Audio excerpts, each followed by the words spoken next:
Hi everyone.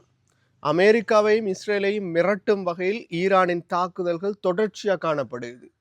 Iran நேற்று இரவு மாத்திரம் இஸ்ரேல்ல மிகப்பெரிய திருவிழாவையே கொண்டாடி இருந்தது. இஸ்ரேலில் குண்டுமலை பொழியப்பட்டு இந்த திருவிழாவை கொண்டாடியதைப் போலவே ஈரான் மிகப்பெரிய அளவில் தாக்குதல் இஸ்ரேலிலே நடாத்தி இருந்தது. இந்த தாக்குதல் மிகப்பெரிய பாதிப்புகளை ஏற்படுத்தி இருக்கும் என்று சொல்லப்படுகிறது. அதுல மிக முக்கியமான விஷயம் என்னன்னு சொன்னா, இஸ்ரேல் தலைநகர் டெல்லாவில்லாவில் தான் இந்த தாக்குதல் நடாத்தப்பட்டிருக்குது. மிகப்பெரிய ஏவுகணை அனுப்பப்பட்டு அந்த ஏவுகணையில இருந்து வானத்துல சிறிய சிறிய குண்டுகளாக பிரிந்து வெடிக்கக்கூடியதான் இந்த தாக்குதல் நடவடிக்கை மேற்கொள்ளப்பட்டிருந்தது. இது மிகப்பெரிய ஒரு வான வேடிக்கையை போல, வானத்துல மிகப்பெரிய அளவுல வான வேடிக்கை காட்டினதை போலத்தான் இந்த வீடியோகளும் அவுட் ஆகி இருந்தது. இஸ்ரேல் எதிர்பார்க்காத அளவுல இஸ்ரேலை நோக்கி ஈரான் தாக்குதல்கள் தொடர்ச்சியா நடாத்தப்படுது. அமெரிக்கா இஸ்ரேலை கைவிட வேண்டிய நிலையில தான் இப்ப இருக்குது. அமெரிக்காலையும் பல எதிர்ப்புகளுக்கு மத்தியில தான் டொனால்ட் ட்ரம்ப் ஆதிக்கத்தால தான் இந்த யுத்தம் தொடர்ச்சியா நடக்குது. இந்த யுத்தத்தை அமெரிக்கா இஸ்ரேல் நிறுத்தினாலும் தாங்கள் ஒருபோதும் நிறுத்த போவதில்லை, பேச்சுவார்த்தைக்கு வரப்போவதில்லை என்று சொல்லி ஈரான் கூறியிருக்குது. ஈரான் தங்களுக்கு இழைக்கப்பட்ட அநீதிக்கு பழி தீர்த்தே ஆகுவோம் என்று சொல்லி இந்த யுத்தத்துல தொடர்ச்சியா பங்கு பெற்றுதாங்க. ஈரான் எதிர்பார்க்காத நிலையில, பேச்சுவார்த்தை நடாத்தப்பட்ட நிலையில நயவஞ்சகமாக துரோகங்கள் இழைக்கப்பட்டு தான் ஈரான் மிக முக்கியமான தலைவர் ஆயத்துல்லா ஹொமைனியும் கொலை செய்யப்பட்டிருந்தார். இப்படியான ஒரு சிச்சுவேஷன்ல தரைப்படைகளையும் அனுப்பி அமெரிக்கா யுத்தம் செய்ததுக்கு தயாராகி வருவதாக கூறப்படுது. முடியுமாக இருந்தால் தரைப்படையை ஈரானுக்கு அனுப்பி பாருங்கள் என்று சொல்லி வெளிவிவகார அமைச்சரும் கூறியிருக்காரு.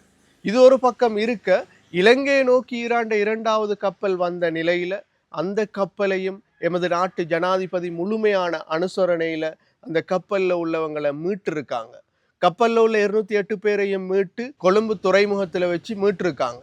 அதே போல இந்த கப்பலை கொழும்பு துறைமுகம் என்று சொல்வது மிக முக்கியமாக வர்த்தக துறைமுகம். அங்க தரித்து நிப்பாட்டாம கப்பலை திருகோணமலை துறைமுகத்தில் வைக்கிறதுக்குரிய ஏற்பாடும் செய்யப்பட்டிருக்குது. மிகப்பெரிய மனிதாபிமான உதவிய இலங்கை வழங்கி இருக்குது. அமெரிக்காவுக்கோ இஸ்ரேலுக்கோ பயந்து ஈரானுக்கு உதவி செய்யாம, இந்தியாவை போல ஒழுங்கி இருக்காம, மிக முக்கியமான சந்தர்ப்பத்தில் இலங்கை உதவியை செஞ்சிருக்குது. யாராக இருந்தாலும் எங்களுடைய உயிரை போல பார்க்கணும் என்று சொல்லி அனுரகுமார திசாநாயக்க கூறியிருந்தார். அதுக்கமைய அந்த உதவியை ஏகேடி அனுரகுமார திசாநாயக்க ஈரான் கப்பலுக்கு வழங்கி இருந்தாங்க. 2 கப்பல்ல உள்ளவங்களும் மீட்கப்பட்ட நிலையில முதலாவது கப்பல் அமெரிக்க படையால தாக்கப்பட்டதால தான் உயிரிழப்புகள் ஏற்பட்டிருந்தது. இருந்தாலும் 2வது கப்பல்ல உள்ளவங்களை முழுமையாக மீட்டு இலங்கை மிகப்பெரிய மனிதாபிமான உதவியை செஞ்சிருக்குது. பல நாடுகள் அமெரிக்காக்கும் இஸ்ரேலுக்கும் நடுங்கி பயந்து உதவிகள் செய்யக்கூட மறுக்குத நிலையில இலங்கை போன்ற ஒரு சிறிய நாடு இந்த மிகப்பெரிய உதவியை செஞ்சிருக்குது. அரபு நாடுகள் கூட அமெரிக்காக்கும் இஸ்ரேலுக்கும் பயந்து ஒளிஞ்சி நடுங்குத நிலைமையில தான் அனுரகுமார திசாநாயக்கட மிகப்பெரிய செயற்பாடாக இந்த செயற்பாடு பதிவாகி இருக்குது. இது இலங்கை வரலாற்றிலே மிக முக்கியமான ஒரு விடயமாகவும் இருக்குது. விமல் வீரவம்ச குறிப்பிட்டிருந்தார், ஈரான் கப்பல் கொழும்பு துறைமுகத்துக்கு கொண்டு வரப்பட்டால் அமெரிக்கா கொழும்பு துறைமுகத்தை தாக்கும் என்று கூறியிருந்தார். அதுக்கெல்லாம் ஜனாதிபதி அஞ்சல்ல, பயப்படாம இறுதியாக அந்த கப்பலை மீட்டு இருந்தாங்க. அதுக்காக எங்களோட ஜனாதிபதிக்கு நாங்க கட்டாயமா நன்றி தெரிவிக்க வேண்டும். அதே போல இந்த யுத்தத்துல ஈரான் அடுத்த முகத்தை காட்ட ஆரம்பிச்சிருக்குது. தொடர்ச்சியான தாக்குதல்கள் நடாத்தப்படுது. இந்த தாக்குதலால மிகப்பெரிய அழிவுகள் இஸ்ரேல்ல ஏற்பட்ட வண்ணம் இருக்குது. நேத்து மாத்திரம் அந்த தாக்குதல்ல 8 கிலோமீட்டர் பரப்பு தாக்குதலுக்கு உள்ளாகி இருக்குது. அதுல வீசப்பட்ட குண்டுகள் வெடிக்காம பூமியில இருக்குது.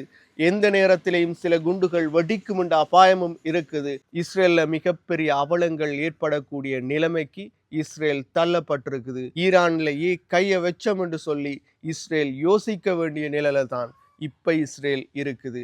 அடுத்த கட்ட தாக்குதல்கள் அடுத்த கட்டம் மத்திய கிழக்குல எப்படி இருக்கும் என்று சொல்லி பொறுத்திருந்து பார்ப்போம்.